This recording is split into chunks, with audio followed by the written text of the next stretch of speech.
when I talk about people who are able to be more successful, no matter their situation, no matter the challenges or the events going on, I would say there are three things that that are really, you could say, fundamental and solid about their mindset. One is they take ownership for their situation. So they don't play the blame game. They're not always like, because of this, that, whether it's the company boss or something happening, the government relations with China and US and things like that. Okay. Two, their self-awareness about their situation.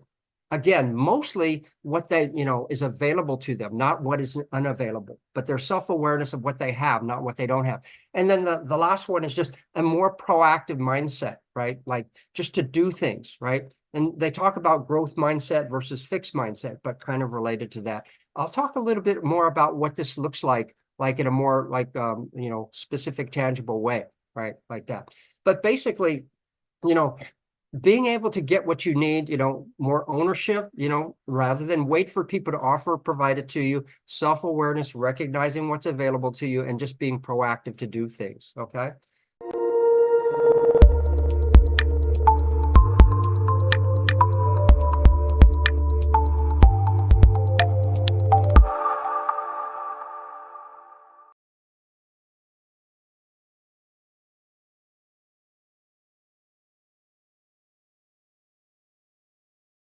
So this title, Creating Your Own Stability from an Unstable Situation, it actually came out of a conversation I was having with a client. And, I was with the head of HR and the MD, and they were talking about their situation and the big challenge that a lot of their leaders and their employees were facing. There was a kind of, because of all this change and, kind of uncertainty going on, certainly a lot of new challenges for companies and individuals. So, and just like the feeling that a lot of people had, this feeling of instability. So the topic that they thought was quite relevant to address, fundamentally from a mindset point of view, which of course feeds into how people behave and how they approach things, was this whole how do we create our own stability from the unstable times or the unstable situations that we face, and even going beyond just stability, but kind of how do we create opportunities from these. So that is the topic that I'm going to be talking about today, and kind of go through this process, which I'll say I spend a lot of time thinking about and paying attention to, right? And as Adrian mentioned, I've been in this talent and leadership development space for a while, and this is what I try to help people address. Yeah. So just just to kind of warm up, and like I said, it's an intimate group, but just to get a sense, and maybe we'll just use the chat for this, like where are you? So for me, I am I'm in Shanghai. Adrian, I know, is in Australia. Klaus mentioned you're in southern Taiwan, Klaus, is that right? Yes, southeast, like Taitung, yeah, at the moment. Okay. Okay, great. And I, he said it's like summertime there, which is hard for me to believe, but yeah, that's great. Yeah. Anybody else? Where's Townsville, Australia? Yeah, there you go, Townsville. By the way, where's Townsville relative to like Sydney or Melbourne or Adrian? Is it a Uh, coastal town? Yeah. yeah, coastal town, a fair way north of Sydney, but this is right next to the Great Barrier Reef. So I've got an Yeah. island just out there, islands out there, and reef in between. Okay. Sounds great. Yeah, beautiful. Anybody else? Where's other people? Darko, you're based in let's see, yeah, Macedonia. There you go. Yeah. Anybody else in any other parts of China? Yeah, Taitung, Klaus, and Dulan. Dulan. Yeah. All right. And then a lot of you, I think, have quite a few years, probably in the 10 years and over category. Yeah, in terms of experience. And then describing, just to get an idea of how people, maybe your outlook or mindset relative to your situation, but describing your overall job or career situation today compared to 1 year ago. Do you guys overall feel like better, worse, about the same? Yeah. Anyone want to just share that? It's about the same, Yolanda. Okay, thanks. Yeah, yeah, about the same. Better. Good for you, Lena. Yeah, I think would love to hear you share a little bit about that. About even though we're, I would say for a lot of businesses and a lot of leaders, bigger challenges, but like we said, those create opportunities. Jay, good old president. Sorry, yeah. I'm doing better. Great, Adrian. Landscape more challenging. Absolutely. Yeah. And you just have to kind of just keep stepping up and kind of facing and taking on these challenges. And that's what we're going to be talking about a little bit or a lot today. Yeah. And then just to get into the topic today. I think, the key word is stability. So here's the question. If we want more stability and trying to create more stability in our situations, what is the key to your ability to create greater stability for your job or your career situation? What is the key to that? What would the words that would come to mind, or what is whether it's a skill set or an ability or something that that maybe your ability to do well or to do better? What creates stability for you? What would it be? What would create greater stability? That feeling, consistency. Yeah, attitude. There you go, Jay. Absolutely. They have that saying, attitude is everything, or it all starts with like mindset. Consistency, clarity. There you go. Yeah. I think, when, the opposite is uncertainty. The opposite of clarity is uncertainty. And unfortunately, you can spend a lot of your time talking about, the situation and direction things are going, but unfortunately, gaining clarity, I would say if you're relying on that, then it's going to be difficult. Who has clarity?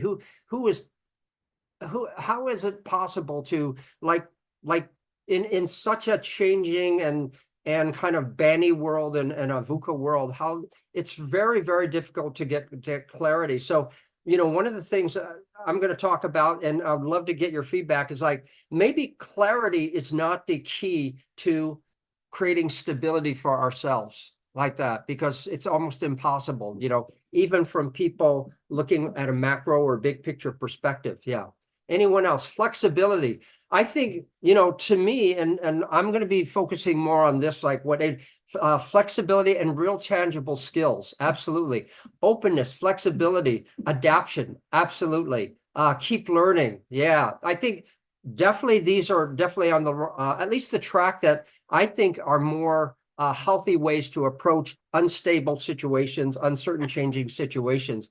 Wanting to do it, being, what does it say? Being clear of what it is. Yeah. Again, I think, we all want clarity, but I think the ability to gain clarity in situations that are very uncertain and unclear, not that easy. So the direction that I'll be focusing on for today is what we can control and what we can kind of create for ourselves, right? Like that. So here's just to frame the topic in terms of what we'll be focusing on today. So I think a big thing is like, in terms of the approach that we want to take, if we want to create opportunities, create stability for ourselves, no matter what the situation we're facing, and particularly these days, I think it's important to recognize the reality of our situations today, all of us, right? And, in this kind of environment of change and uncertainty, I think the idea is that if you seek stability, right, and we all do, it's human nature, then you need to embrace change. And in particular, and a couple of these words were mentioned, or one of them, raise your ability. It's about our ability to raise our ability to be more adaptable and competitive, right? Adaptable and competitive. Adrian and somebody else used the word flexibility. That's quite related to adaptable. And then Adrian mentioned like tangible skills, right? So I would 100% agree with that, like real tangible skills that allow us to be competitive, to be attractive, to be able to capture whatever opportunities are out there in the situations that we're facing. Yeah, like that. Okay.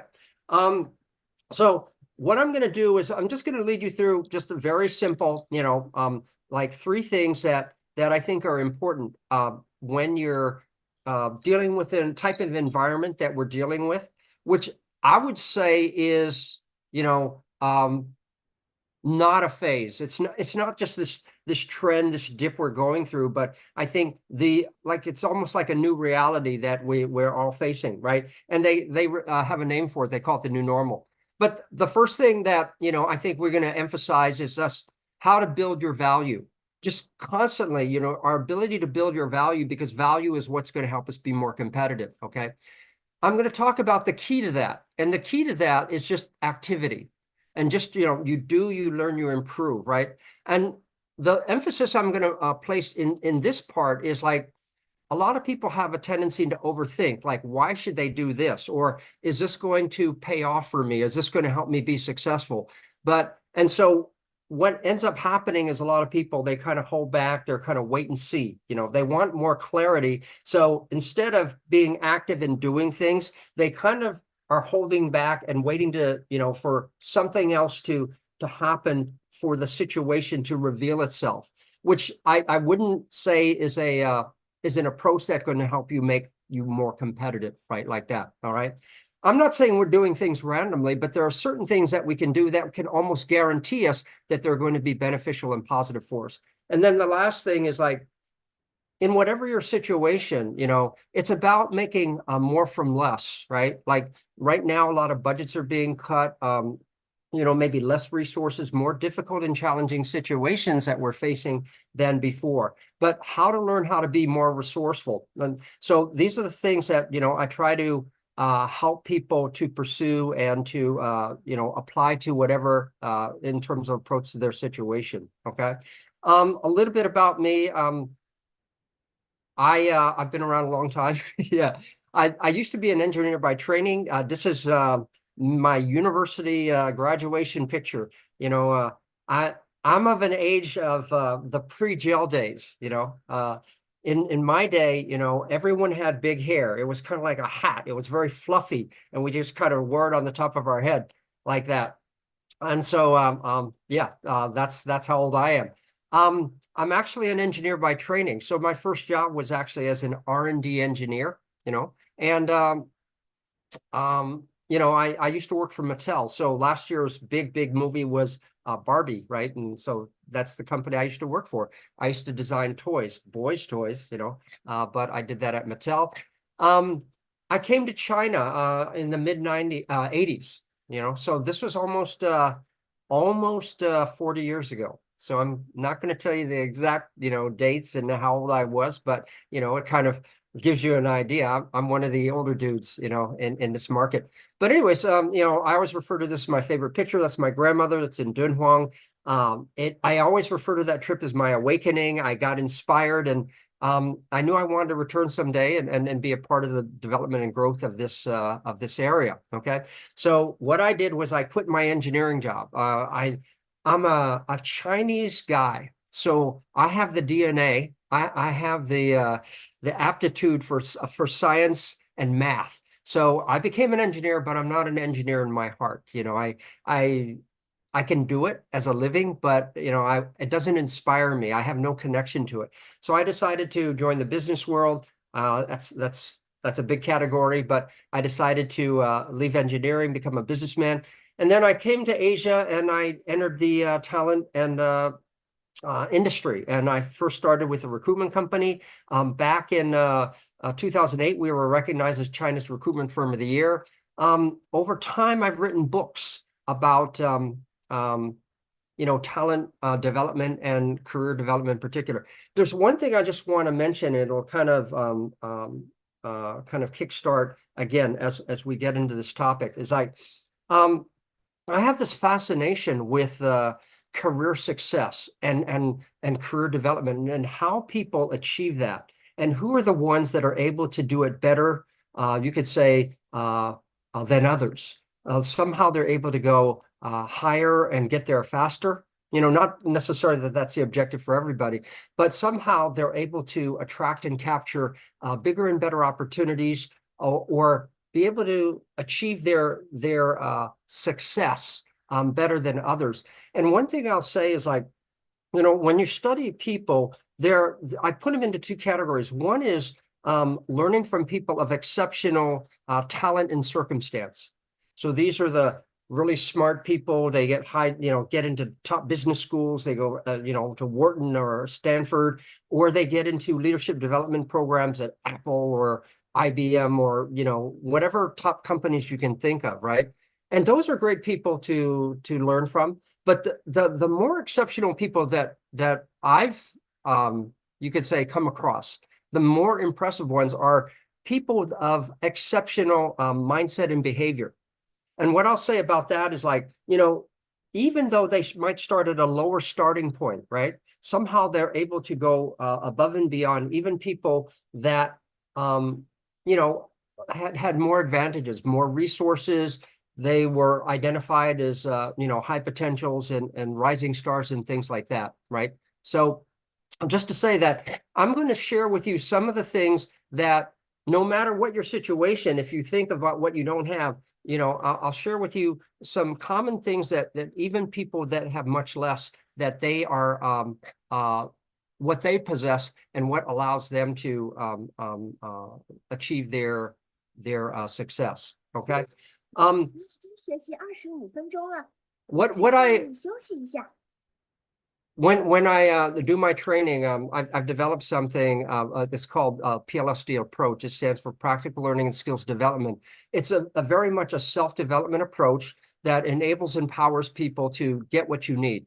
So I use that expression a lot, how to get what you need from whatever your situation, but basically, drive and manage your own learning and development rather than waiting for things to be provided to you or offered to you. You do that by leveraging, resources and the situations, opportunities available to you. And no matter your situation, if you're switched on, then to recognize these resources and opportunities, then you can just go after them yourself, get what you need. In today's day and age, how to turn challenges into opportunities and to deliver greater impact and contribute more in your role as you're accelerating your development. But a big thing, again, is activity, just not overthinking things, but just getting yourself to, you learn, you improve, right? Like that. And that's how you get better and build up your capabilities and achievements, okay? I come up with some basic principles, PLSD, principles, habits, and insights that I try to keep just simple and effective, right? Because if you want people to apply them in their day-to-day situation, just make it, again, very simple and effective. Anyone can apply it in any situation, okay? So let's start about this, and then, we're talking about, like, framing the big picture. I think we all recognize this. I think the significant thing, again, is just to framing the realities that we're facing. We know about, VUCA, right? These days, right, VUCA, volatile, uncertain, complex, and ambiguous, right? These days, people are even using BANI. So I think most of you know BANI. Is that right? Do most of you know BANI world, right? So Klaus, I see that. Yeah. Klaus, what is BANI? Do you off the top? Do you remember what those are?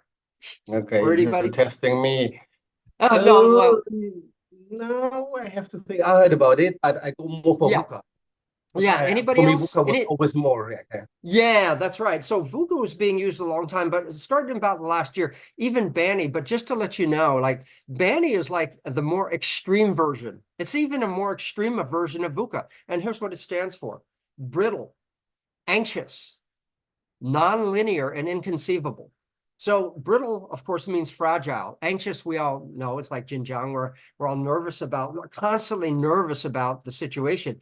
I think the last two are really interesting. Nonlinear.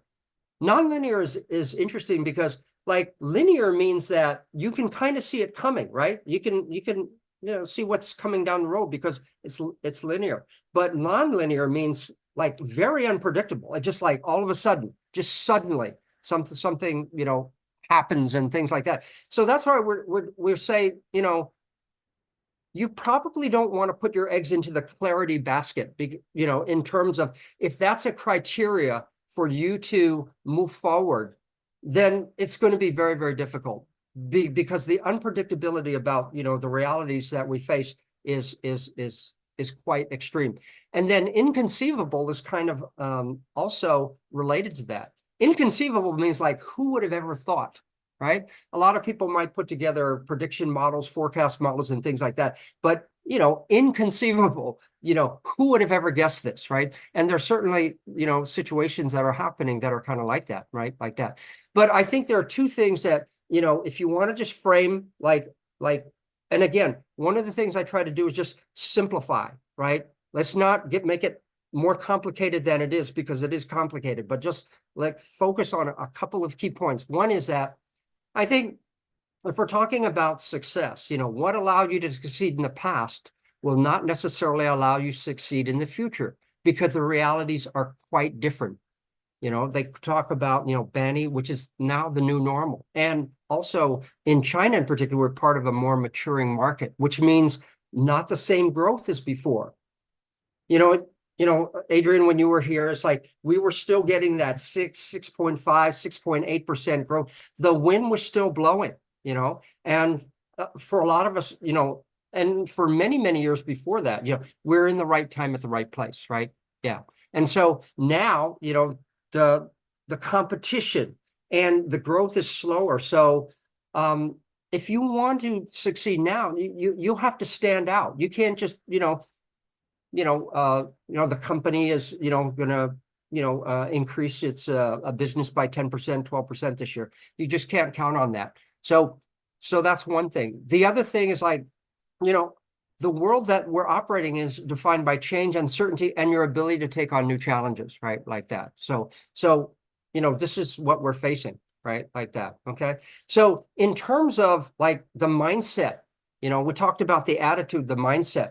You know, when I talk about people who are able to be more successful, no matter their situation, no matter the challenges or, you know, the events going on, I would say there are three things that, you know, that are really, you could say, fundamental and solid about their mindset. One is they take ownership for their situation. So they don't play the blame game. They're not always like, because of this, that, you know, whether it's the company boss or something happening, you know, the government relations with China and US and things like that. Okay. Two, their self-awareness about their situation. Again, mostly what they, you know, is available to them, not what is unavailable, but their self-awareness of what they have, not what they don't have. And then the last one is just a more proactive mindset, right? Like just to do things, right? And they talk about growth mindset versus fixed mindset, but kind of related to that. I'll talk a little bit more about what this looks like in a more like, you know, specific, tangible way, right? Like that.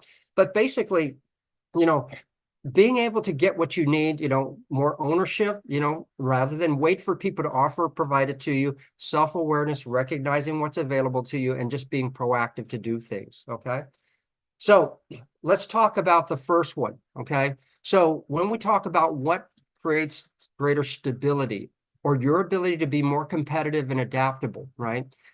The key word is value. So I do this, one of my workshops, you know, I talk about, you know, career success IQ, and, you know, I talk about career success. And in this, you know, I just put it out there to people. What do you care about? What is success to you? Because it has a different definition to a lot of people, right? Like that. And so, you know, some people like money, stability, right? Career development, personal growth, work-life balance, meaning and purpose. These are the very, very common ones that I hear when I just like, you know, have this, you know, think about what are you trying to achieve? You know, what matters to you, okay? The big thing when I do this exercise is like, so how do you achieve these? Who makes the most money? Who are the most stable people? How do you learn and develop, you know, faster? You know, like that, if personal development and growth is important to you, or work-life balance, who has the most control over their job situation? Or how do you contribute more and have a greater impact, right? So, you know, if you're talking about a key success factor, you know, and so I'll put that out to people. I said, what would be the key success factor, you know, to attract opportunities and to be able to capture those, right? And, you know, what I'll say is it's value, right? You know, for money, you know, there's a saying, we'll pay for value. Who are the most stable people? The most stable people are the ones that are the most competitive. right? That are able, no matter the situations, you know, the company's laying off, but, you know, you're the one that has, you know, able to offer more value that people are interested in maintaining and or attracting like that. Yeah. I'm going to pause for a second if anyone has any comments about this. And, you know, does anyone have any comments about this? Like, again, one of the things I try to do is just to simplify what are the key success factors to pay attention to, like in these situations of uncertainty, change, and, you know, new challenges. Okay, straight off the bat, Larry, I see something with the rise in AI. A lot of people are able to use AI to make blogs and make themselves appear really excellent at something, which is why I think tangible skills are so good. But I imagine AI or something like that, it can increase brand value. Yeah. But the real success is your own value. Yeah, that's right. I think, Adrian, so I'm not an AI expert, and certainly more of that conversation is like the focus on AI is getting greater and greater. One of the overall big picture things, like as a non-expert, I hear is like somebody put it this way, is like, you know, for the past few years, AI was like PPTs, right? Like we talked about AI in the future and AI, but now it's more implementation. I should say companies, departments are actually implementing AI. So it is becoming more of a reality than before. So one of the things I'll just say is like, in your particular situation, I do not know. I cannot make a comment on to what degree AI is important or critical. I can only say that like your ability to get up to speed on whatever is important to your company or department or industry situation, you know, so it's really about maybe your learning agility or your ability to learn like these mission critical skills, or as you put, tangible skills like that, right? So I could say that. So coaches, you know, this, if you were to go back to the start and be a coach or a trainer again, I see them as separate. You have your personal value, your actual skills, and then being able to sell yourself. And I see a lot of people trying to sell themselves before they've got enough value or actual skills. Like Darko, he has just done like 1,300 hours of training, you know, and is registered with the therapy, you know. But if someone else has really beautiful marketing, but in the long term, I think Darko will win, because I think like 1,300 hours training, you know, will. So here's what I'll say, Adrian, you know, because I used to run a recruitment company for probably 20 years, and so I've seen a lot of resumes and what looks good on paper, right? And you could say the marketing, and it reads really well.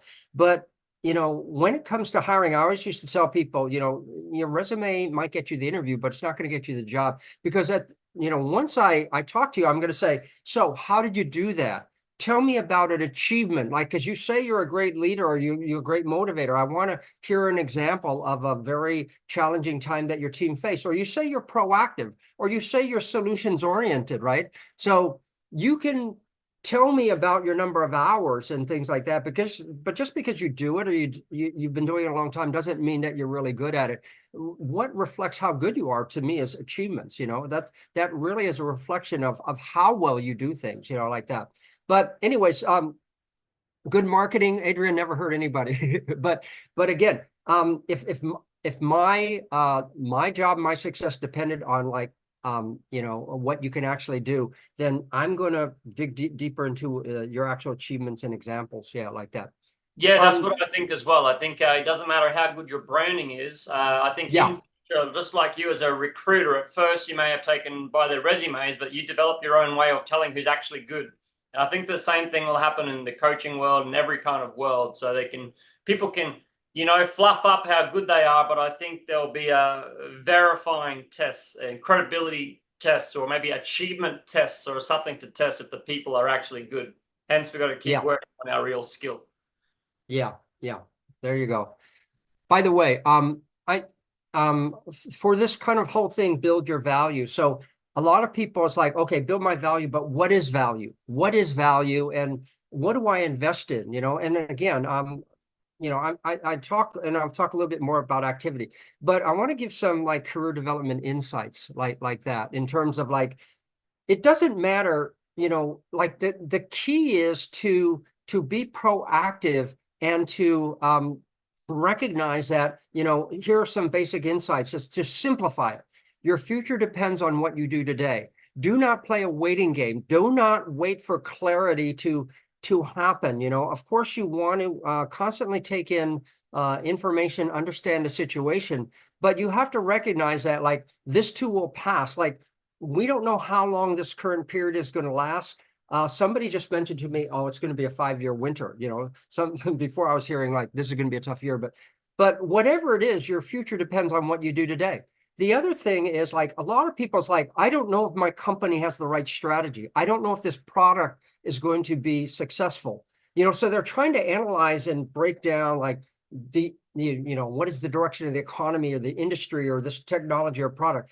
But I think that the thing that is as important as like whatever you do, whether it's successful, that thing is successful or not, you're going to benefit the most from it in terms of building up skills and capabilities, right?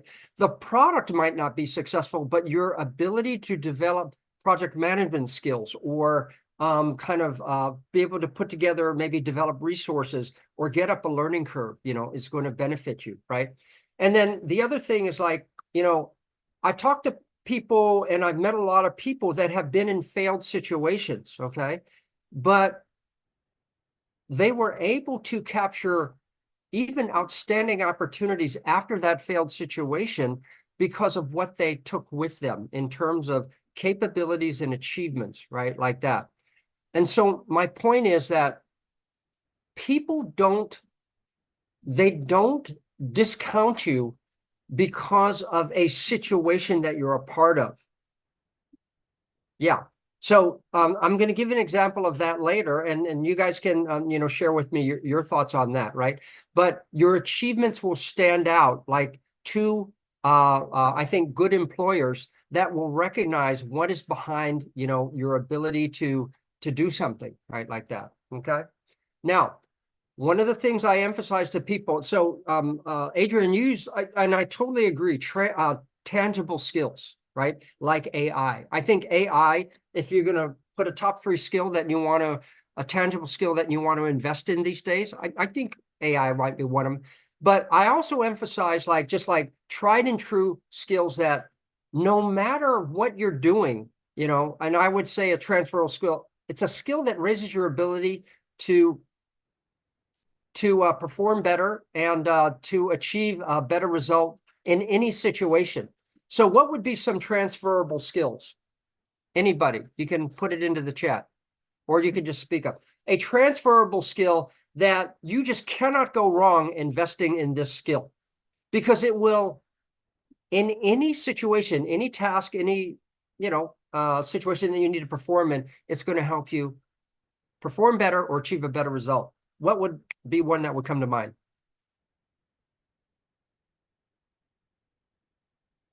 Anybody? Okay, let's go into the chat. Cooking.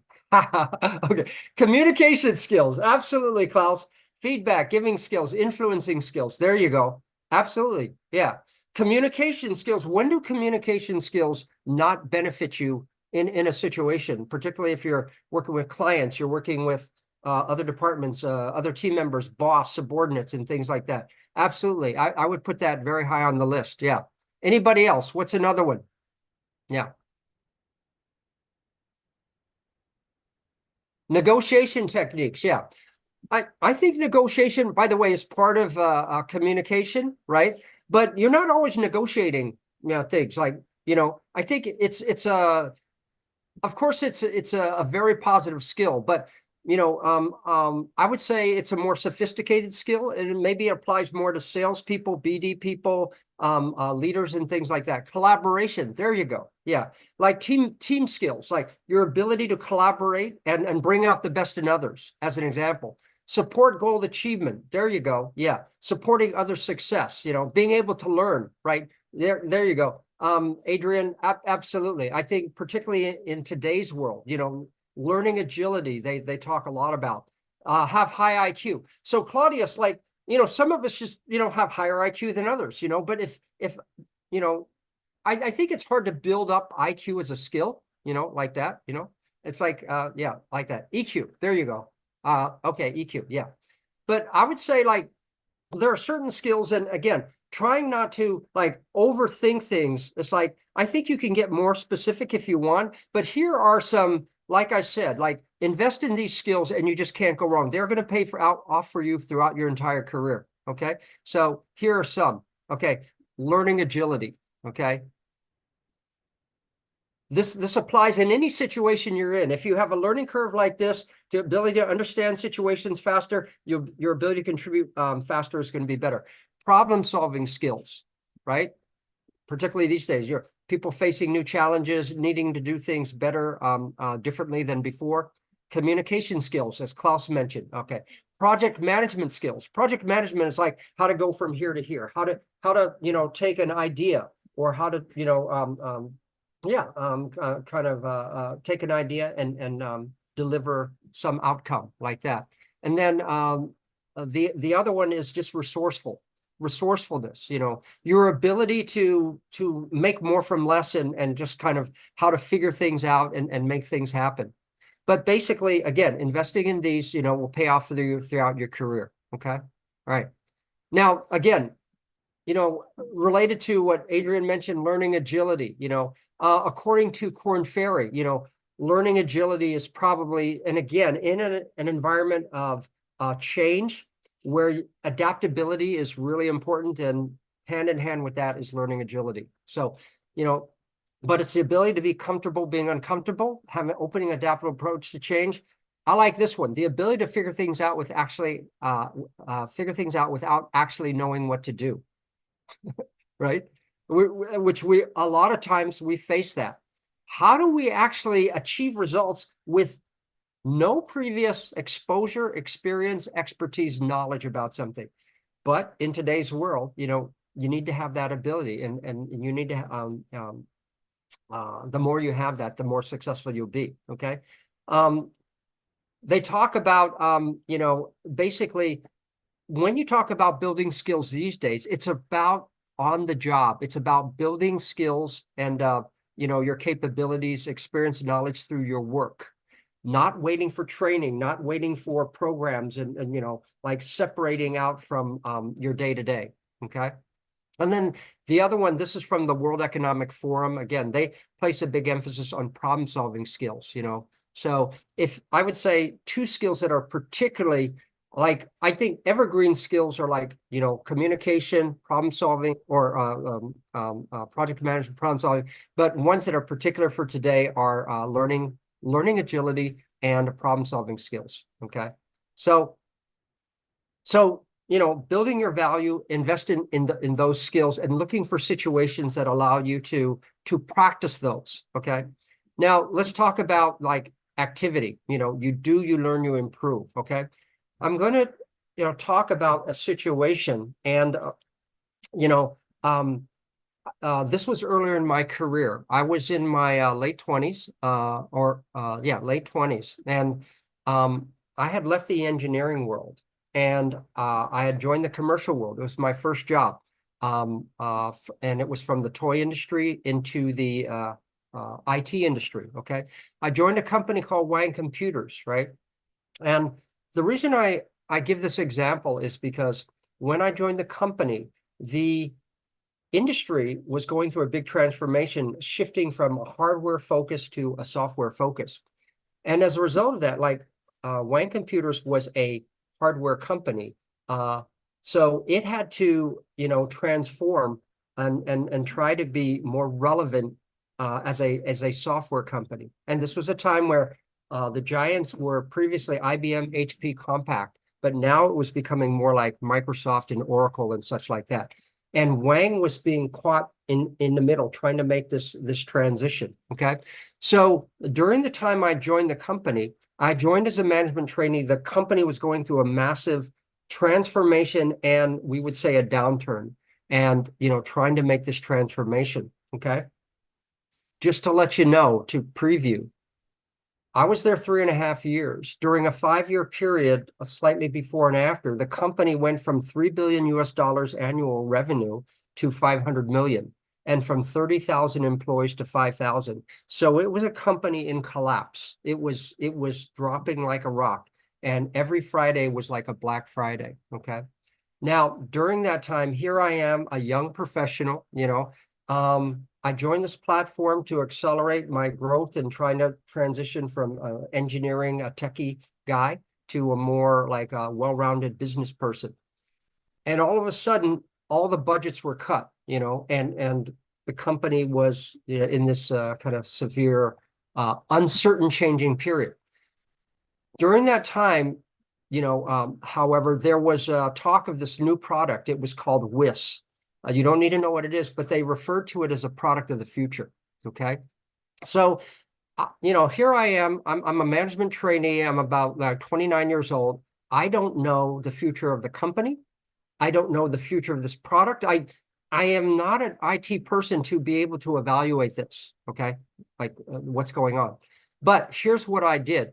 Now, when everything started collapsing, what I'll say is that like I went through all those feelings that a lot of people go through when they're facing this level of change and uncertainty. Okay.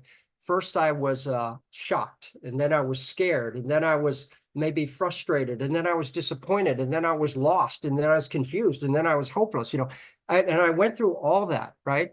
And I was just kind of sitting there like, wait and see, wait and see.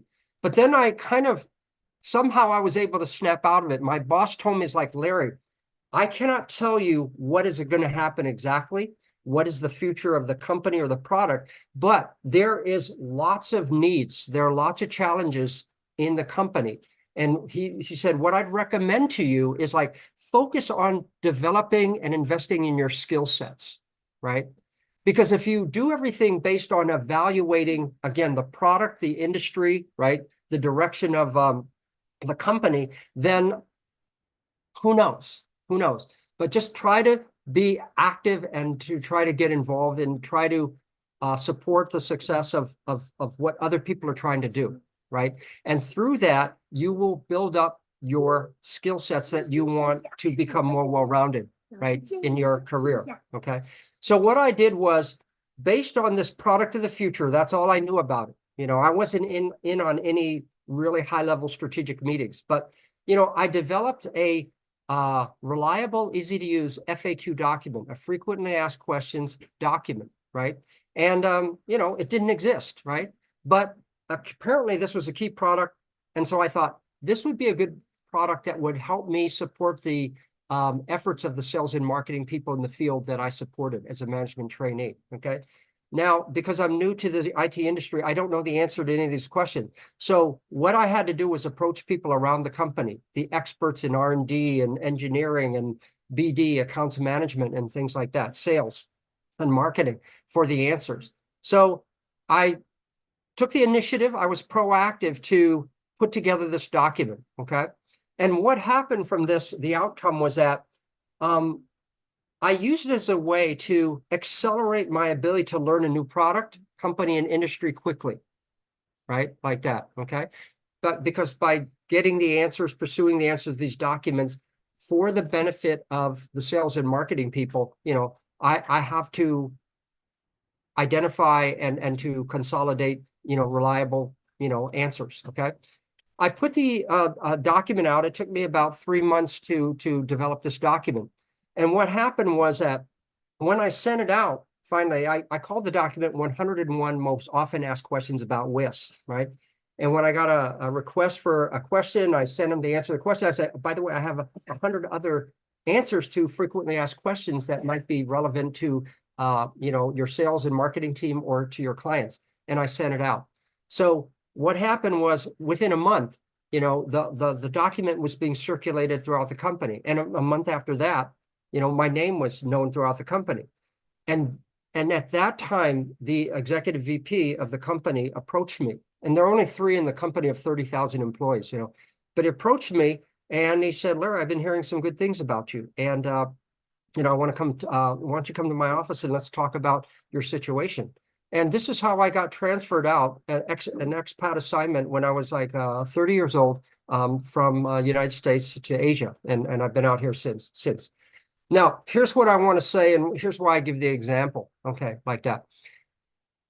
I was in a situation and just like one of 30,000 employees, and I would say there was no a special kind of like opportunity or assignment that was identified and offered to me.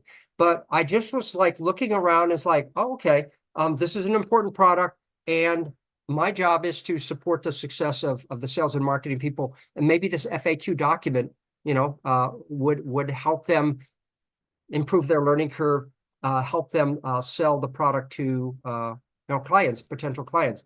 But basically, one of the takeaways is like, I didn't invent a new technology. I didn't have any strategic insight into anything. All I did was, again, consolidate information, put it into an FAQ document. It doesn't sound very sexy, but it was viewed as brilliant. But anybody could have done what I did, right? The other thing I'll say is like, the only thing I focused on was, how can I support the success of others to achieve what they're trying to achieve, right? Because we're all fighting to try to, help the company be successful, help this product be successful, right?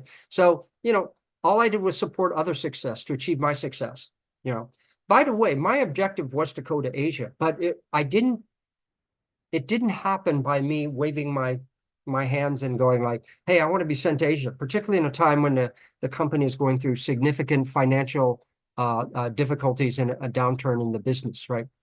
And then the last thing I'll just say is like, what I learned and what I tell people is like, in crisis situations, very challenging situations, you stand out to others just by being proactive and solutions oriented. It's amazing the reaction. Like it's like this. You're on a ship and it's going through rough waters, right? A lot of the people, the employees or the crew are below deck. The officers, the leaders are above deck, right? Like that. And they're going through rough waters and they need more hands on deck. But a lot of people are down below deck, wait and see. They're waiting for things to get smoother and kind of more stable. But if you step up and show up on deck, and it doesn't matter what your capabilities are, it doesn't matter what your experience or expertise, but you just show up and you just go, I don't know what I can do. I don't know how good I'll be at it, but if there's anything I can do to help, right? If you just let me know, and if you can give me a little guidance, then I'll try my very best. And that's all I did. That's all I did. And I got tremendous support. People were patient with me. When I say people, I mean leaders and a lot of the, experts that I wanted to get closer to in the company. And again, trying to be part of solutions, to help the company, you could say, get through this challenging time, which I would describe as a situation that a lot of companies and businesses are facing these days. Okay. So here's the thing, again, activity is the key. Just, learn by being active rather than wait and see. You learn and develop faster. You show others your potential. You just be proactive, and being proactive is leadership. That's a leadership quality, right? And being solutions oriented, right? You contribute and impact. If you get involved, then you have the ability to impact situations, right? If you sit back, then you're mainly a follower, right? And the other thing, again, like in my experience, top people in the company, people that you can learn from, right? That have experience, that will share, provide you guidance and mentor you, they will help you. They will help you, right? Right. Because you don't have to convince them of what you know and don't know. They know, you're a junior person, right? But what you do in these situations, just by stepping up, you show your ability to be proactive, persistent, solutions oriented, resourceful, and you show your leadership, right? Like that. And that's why they even in a time where budgets were being significantly cut, the company invested in sending me into Asia, right? Like that. Again, because of the value they thought I could bring to customer client situations in the field. right? Like that. Okay. Here's like just a brief summary of when you're facing these type of situations. Again, we talk about ownership. I think the first thing is the situation, it is what it is. When I was going through all these feelings, but at some point I go like, well, this is not getting me anywhere, you know? So just like, okay, if I want something good to happen for my situation, I have to make that happen. I have to rely on myself more than anybody else. Yeah, if my boss could offer me something, great. If my company could offer me something, great. But I'm going to have the biggest impact on my success and whatever happens to me. But no victim complex, you know, there's no point to it, you know, like that. I think a big thing is like a lot of people overthink things. They overthink things. Like they're trying to figure out too many things, and it's impossible, right? But you know, again, in this session, I'm just trying to simplify, just try to focus on maybe a few key success factors, or you could say things that are going to have the biggest impact on your success. Don't wait. You don't improve by waiting. You know, you improve by doing. You do, you learn, you improve, and then just find ways to get what you need, right? And one of the things I'll also say is like, you know, in a situation like companies are facing challenges, right? The need to do things better and differently, find new ways to do things, right? New opportunities, right? So you don't have to be you don't have to be a high-level executive or strategic person, right, to figure out what the company needs to get done. You know, companies are trying to lower cost. They're trying to improve productivity, efficiency, improve quality, improve customer experience. Just a handful of things that, are going to help the business, right? Like that, okay? It might get a little more specific. In my case, it was this FAQ document for this product of the future, right? Like that. But I didn't have to analyze and break things down to a huge degree, you know, and I spent most of my effort and energy just like taking action. But again, no matter your job or a situation, right? There are opportunities to, that the company or your department team needs to understand something better, to, or your ability to provide key information to others, which is what I did, right? To help people understand something better, this product, provide key information. I help develop a new resource, but you can improve a process, right? Or, streamline or whatever, identify new opportunities, and just like look for areas where you can support what other people are trying to do. If you're a more junior person, what that is like, your management basically and your leaders. Yeah. Yeah, like that. Okay. The other thing I just want to say is like, again, there's a saying, this comes from Winston Churchill. It's like, his saying is never waste, let a good crisis go to waste. But basically to say like, if you look at like good times versus tough times, we don't crave tough times. We're not seeking them out. But if you're talking about when is a better time to accelerate your development, difficult times, tougher times is a great time to do it, because there are bigger challenges, there are more challenges. The company is really focused. It's like, again, a ship in rough waters, it has an urgency to, write things and things like that. And in terms of like, for a business, urgency to develop new skills or solutions or to do things in new ways. But basically, this is a time, again, more opportunities where your achievements are also going to be more impressive, but it's a great time to build and show your value like that. Okay. And then the other thing that I've mentioned before is that, in these times, your leadership is realistic. You might be like, when I coach younger people, they tend to overthink, well, what if I can't do it? What if I fail? What if I make a mistake? I don't have previous experience in this. It's like, everything you're saying, I think is obvious to your leaders. They know your background. They know what kind of experience you have, but I think most important is that they'd much rather you just get involved. If you get involved, then they have, it's manpower. You provide manpower to a situation that is sorely needed, right? And they're just going to support you. But what I tell people, and what my experience was, is that the actual risk and downside of getting involved in a challenging situation, trying to be part of the solution, right, to a situation, is the downside and risk is very low. If something, how can you make something worse that doesn't exist? Or how can you make something worse that people are trying to fix or improve? How can you do that, right? You can't. You can only add to the situation. And if for some reason it doesn't work out, you know, people aren't going to blame you, you know, as a person, yeah, again, they're going to encourage you and support you. I'm going to pause again right now. Does anybody have any thoughts or comments about this? Whether it's about the risk of doing things versus not doing things, right? But that's basically what I'm trying to, identify or to emphasize. Is like, you do, you learn, you improve. That's how, you're going to build up your value, build up your competitiveness and your ability to contribute to situations. Anybody have any comments on this? Okay, I'm going to keep going, right? Okay, so here's what I would say.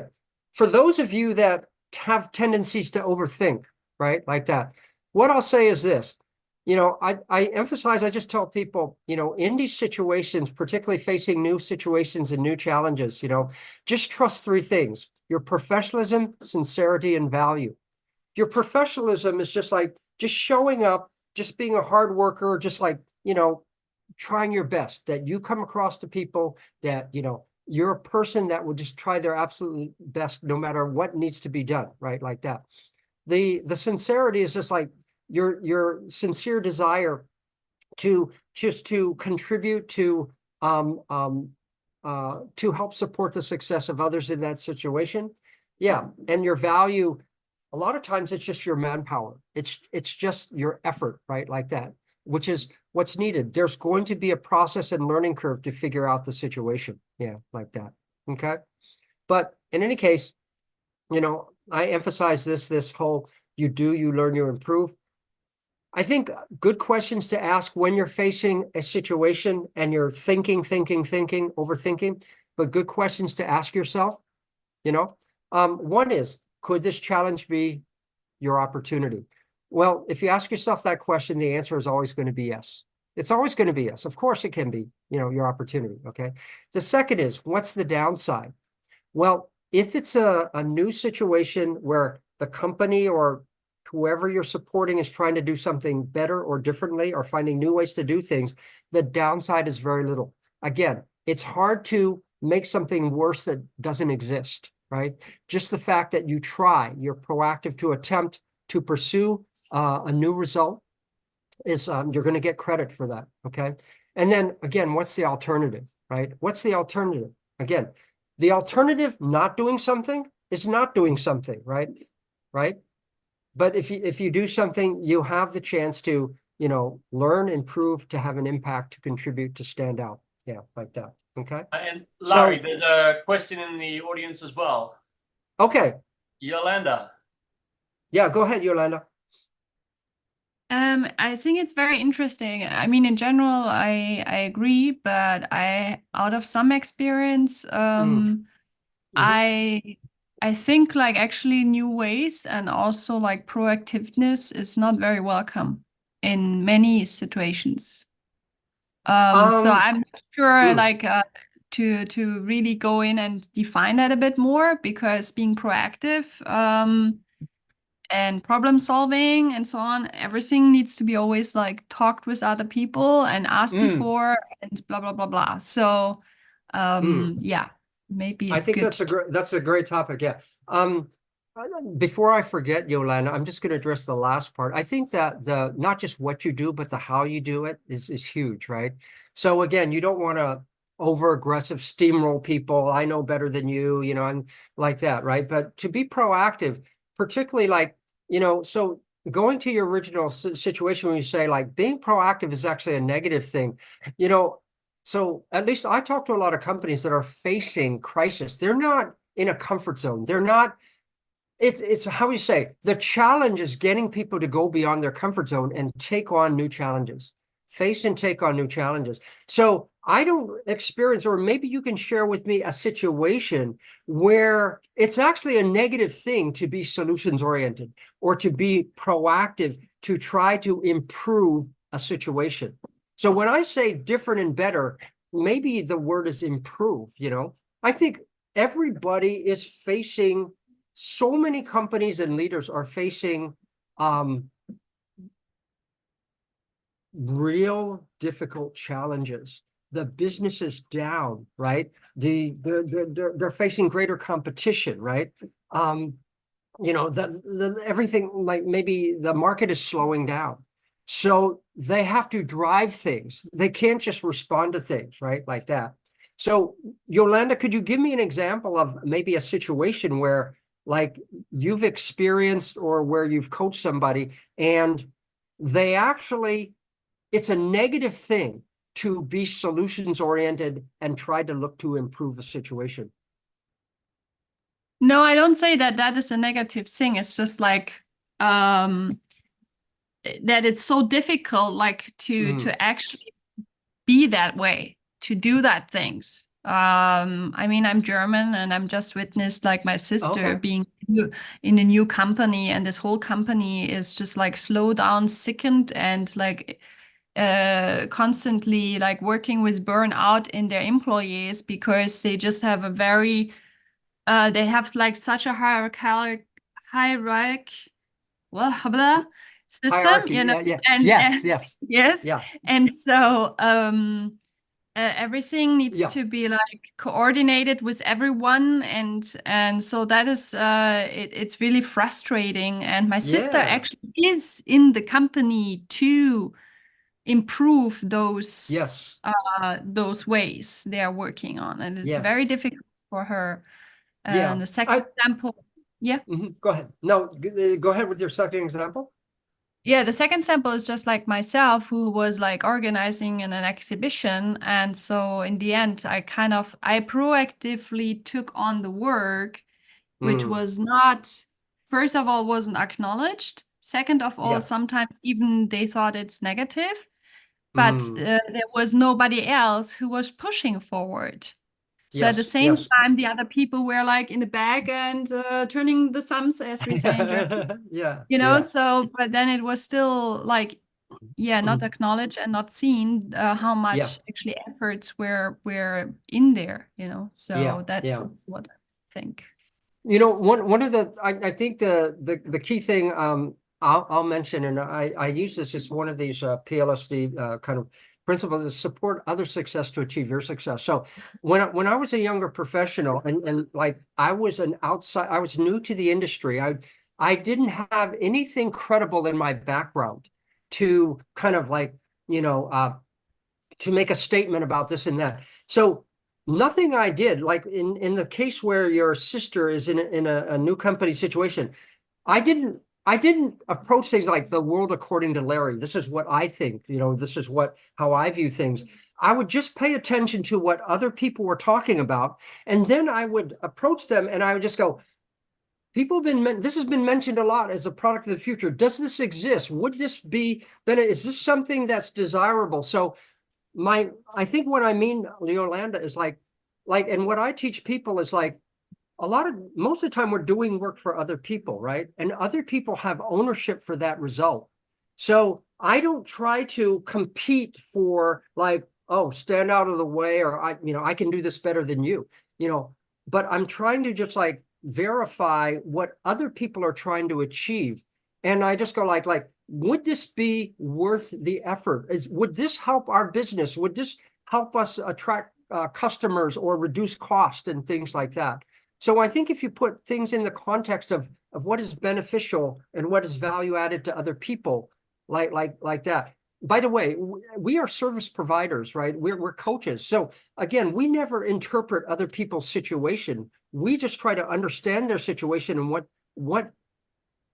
what is, I think, relevant to their success in that situation, right?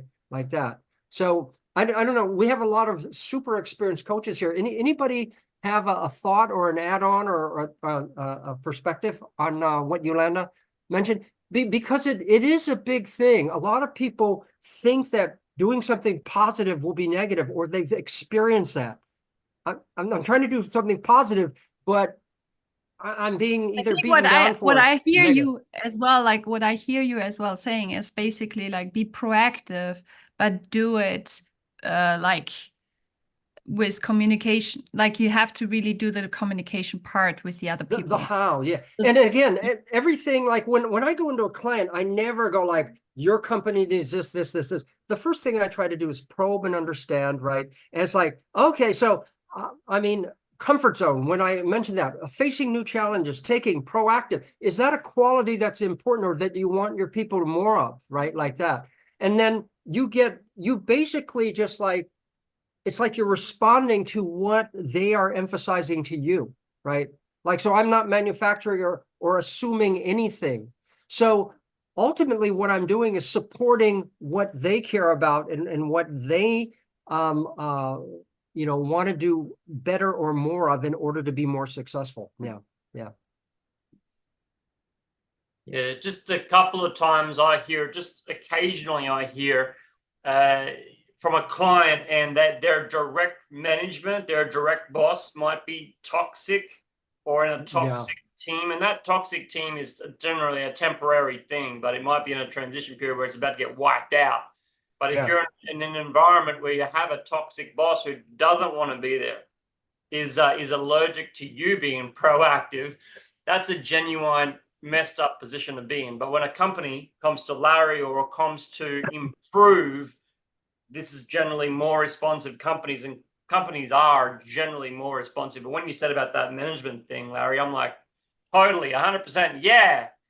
And then when Yolanda shared about, well, what if you can't? I do remember a couple of times when clients really struggled to bring things forward because their boss was sick. Yes. Yeah. Also, we need to see there are two different angles now. It's one angle is you're coming as a coach into a company, but I thought you were just like referring to you are actually helping people that are going to start in a new company and how they can actually succeed in the new company. So I think these are two different things. So yeah. By the way, the other thing that like I think is important because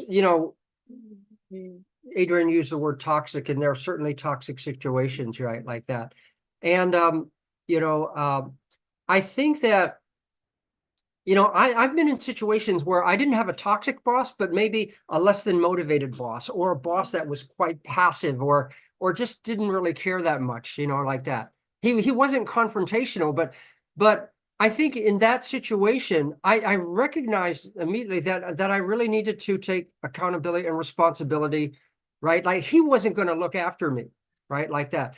But then again, I look for ways to create like to not be disruptive to him, to align with things that everybody it was obvious in the company or our situation, like reducing cost or helping to support the ability of our company to support this new product of the future.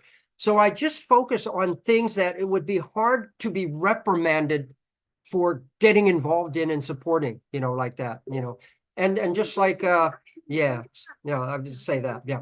By the way, I just want to get to my last one on this, like the last one that, and I'm gonna have about 5 minutes more, and then I'll turn it back over to Adrian. So when it comes to doing things, so a lot of people like when we talk about being resourceful and how to be more resourceful and how to drive things, right? Like in terms of your learning and development, right? So one of the PLSD principles that I emphasize or insights is this: you don't have to reinvent success. So as an example, like when I do training, like there'll be team members and their company is trying to do something different or better that the team members have never done before. And they're like, well, how can I possibly contribute when I've never done this before? Well, what I said is like, you don't have to have the expertise. You don't have to have previous experience. You don't have to reinvent success. Whatever you're being asked to do, whatever the company's trying to do, hundreds, thousands of other people in the exact same role as you or type of situation or department are trying to solve the same problem. They're trying to reduce cost. they're trying to improve quality or productivity or try to elevate user experience, right? So when it comes to a situation where, you know, you're not just following the process and executing, but you're being asked to improve something or to create a new opportunity or find a better way to do something, you know, just ask yourself 3 basic questions. These are, who knows about it? Who does it well? And where do you find a good example, right? Like that. Yeah. Again, learn from the experience and expertise of others, right? So the last thing I'll say is, like, you know, I've run kind of more mid-sized startup companies for a long time, less than 50 people. And, you know, in that situation, we don't have a headquarters from overseas and 50 years of experience and all these experts in the company. When we have our annual meetings, you know, whoever is sitting in the room, these are the resources we have available internally, right? But all of us know somebody who might know something, or know somebody who knows somebody who knows something, right?